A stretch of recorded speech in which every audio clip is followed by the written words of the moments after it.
नमस्कार दर्शकों, स्वागत है आपका अपने चैनल प्रकाश न्यूज पर।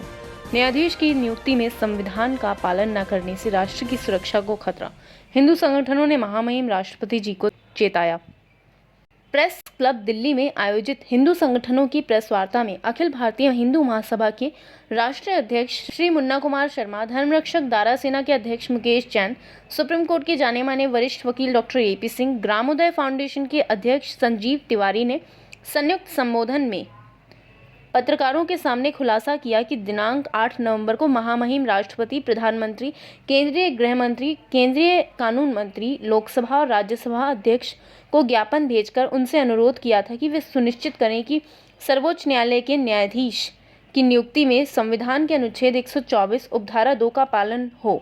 संविधान के अनुच्छेद 124 उपधारा 2 के अनुसार उच्चतम न्यायालय के और राज्यों के उच्च न्यायालयों के ऐसे न्यायाधीशों से परामर्श करने के पश्चात जिनसे राष्ट्रपति इस प्रयोजन के लिए परामर्श करना आवश्यक समझे, राष्ट्रपति उच्चतम न्यायालय के प्रत्येक न्यायाधीश को नियुक्त करेगा, परंतु न्यायमूर्ति से भिन्न किसी न्यायाधीश की नियुक्ति की दशा में भारत के मुख्य न्यायमूर्ति से सदैव परामर्श किया जाएगा।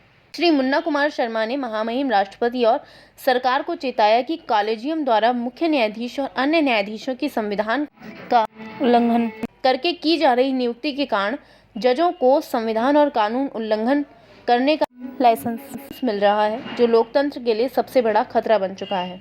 पत्रकारों को संबोधित करते हुए सर्वोच्च न्यायालय के वरिष्ठ वकील श्री AP सिंह ने बताया कि जजों की नियुक्ति में महामहिम राष्ट्रपति और सरकार द्वारा संविधान के अनुच्छेद 124 उपधारा 2 का पालन न किया जाना गंभीर मामला है।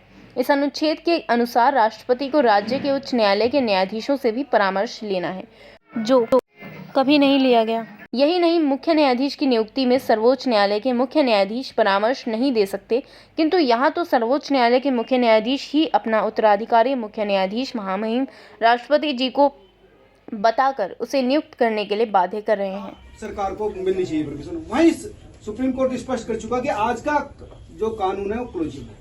अब आप इसका विरोध कर रहे हैं, इसकी प्रासंगिकता क्या है और रास्ता क्या है? नहीं, आजादी के 75 वर्ष बाद अमृतोत्सव हम मना रहे हैं। ऐसे समय पर इन विषयों पर आवश्यक चर्चा जरूरी हो जाती है कि कॉलेजियम की व्यवस्था कैसी है, संवैधानिक है या कैसी है या मनमानी है। आम जनता की नजर में जो हम लेके चीफ जस्टिस ऑफ इंडिया साहब का कल आया इस पर वर्णन कि उन्होंने कहा है कि नहीं, हमारा संवैधानिक तरीके से भारत सरकार जो कि एक महत्वपूर्ण कार्यपालिका है हमारी, एक तरफ विधायिका, न्यायपालिका, कार्यपालिका, 3 के द्वारा चल रहा है हमारा सिस्टम। तो उसमें आदरणीय कानून मंत्री जो किरण रिजिजू साहब हैं, उन्होंने कॉलेजियम पर सवाल उठाए और उनकी आवाज सदन के द्वारा पहुंचती है। देश की चुनी हुई सरकार है, लोकतंत्र देश का सबसे बड़ा, दुनिया का सबसे बड़ा लोकतंत्र है, उसकी चुनी हुई सरकार है, तो उसमें वहां बात पहुंची और सवाल उठा। और पिछले दिनों आपके लिए बताऊं, ये ऑर्डर है जिसमें स्वामी ओम जी और मुकेश जैन जी के द्वारा याचिका लगाई गई थी। उस समय 2017 में जब आदरणीय चीफ जस्टिस दीपक मिश्रा साहब थे, तो याचिका लगाई कॉलेजियम के संबंध में। उस समय भी इन पर इन्हीं बातों को लेके 10-10 लाख रुपए जुर्माना हुआ था। उसके बाद फिर जो पिटीशन पर्सन याचिका थी, उसके बाद मैं उसमें एज एडवोकेट अपॉइंट किया इन लोगों ने, उसके बाद उसको जुर्माने को 5-5 लाख कर दिया गया।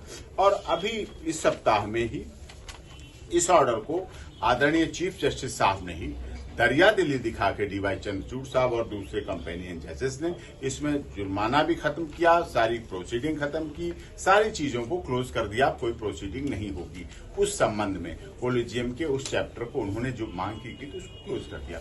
अब इसमें हमारी मांग देश के महामहिम राष्ट्रपति जी से है और देश के माननीय प्रधानमंत्री जी से कि देश की जनता जानना चाह रही है कॉलेजियम तो कहाँ है, ये बताया जाए, और अगर नहीं है तो उसके बारे में भारत सरकार और देश के माननीय राष्ट्रपति जी, क्योंकि 3 विषय थे। चीफ जस्टिस साहब का वर्जन आ गया है, अब इसमें 2 लोगों का रह गया है कि वो इसमें बताएं कि कहां इसकी वैधता रह जाती है। कॉलेजियम के इस पर सवाल उठ रहे हैं और वो क्लैरिफिकेशन होना चाहिए। माननीय मोदी जी की सरकार ने पिछले दिनों बहुत से बेकार कानून खत्म किए, नए कानून बनाए गए, सदन चली, राज्यसभा लोकसभा रातों रात चली है और नई चीजें आई हैं। कुछ कानून बने, किसान बिल बना, फिर उसके बाद वापस भी लिया देश के माननीय प्रधानमंत्री। तो इस तरह से कोई कॉन्फ्लिक्ट नहीं रहना चाहिए।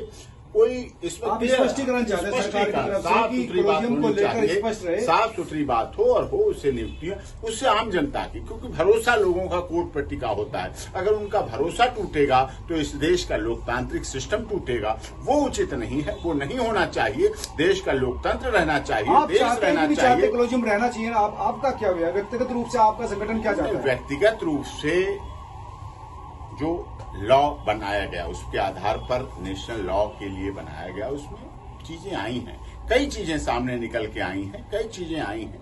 देखिए, न्यायपालिका साफ सुथरी रहना चाहिए। नहीं, सवाल ये था कि आप चाहते हैं कि कोलोजियम रहे कि या चाहते हैं कि बात न्यायपालिका? मेरे व्यक्तिगत चाहने की नहीं है, बात व्यक्तिगत मेरे स्वार्थ की बात नहीं है। ये देश के 150 करोड़ लोगों की बात है। अगर आप 150 करोड़ लोगों से जानना चाहते हैं, देश के प्रतिनिधि बैठे हैं, चुने हुए राज्यसभा और लोकसभा सांसद बैठे हुए हैं, वहां इस पर चर्चा होनी चाहिए, वहां लोगों के पास बात जानी चाहिए, वहां डिस्कस हो और जो भी निर्णय आए तो देश का फैसला हो, किसी का व्यक्तिगत स्पष्ट कानून बनना चाहिए। स्पष्ट कानून हो, दूरदर्शी कानून हो और देश के लिए काम करने वाला। ठीक है। जैसे संविधान के प्रति सत्यनिष्ठा और एक न्यायिक आस्था को रखते हुए जो न्यायाधीश शपथ लेते हैं, वो संवैधानिक आदेशों का उल्लंघन करके आपके हिंदू त्योहारों को निशाना बना रहे हैं, उसको लेकर क्या कहना है? देखिए, बहुत बड़ी साजिश चल रही है और ये साजिश इंग्लैंड की महारानी द्वारा चल रही है। आज तक जो भी नियुक्ति कर रही थी जजों की, इंग्लैंड का सम्राट और साम्राज्य करते थे, सब तो एक बार नहीं बोले हैं, क्योंकि इनके चरणों में झुककर इनको आनंद प्राप्त होता था।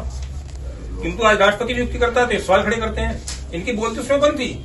आज हमारे त्योहार, जबकि इंग्लैंड की महारानी ने जब शासन लिया था भारत का, विक्टोरिया ने, तो उन्होंने कहा था हिंदुओं के धार्मिक मामलों में हस्तक्षेप नहीं करेंगे, किंतु ये लगातार धार्मिक मामलों में हस्तक्षेप कर रहे हैं।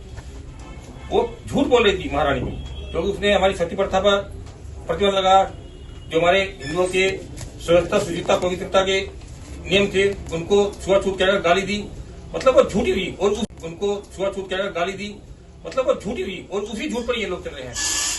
किंतु इस देश का हिंदू, इस देश का, हिंदुस्तान का हर वासी एक दिन करवट लेगा, और वो करवट ऐसी लेगा कि पूरी धरती लाल कर देगा। और जो भी इस देश के त्योहारों पर प्रतिबंध लगा रहे हैं, आतंकवादियों का साथ दे रहे हैं, नक्सलवादियों का साथ दे रहे हैं, ये सब तबाह हो जाएंगे, बर्बाद हो जाएंगे। आज संविधान के ऊपर आज तक का शपथ लेते हैं। ऐसी ही तमाम अपडेट्स पाने के लिए हमारे चैनल प्रकाश न्यूज़ को लाइक, सब्सक्राइब तथा शेयर करना ना भूलें। धन्यवाद।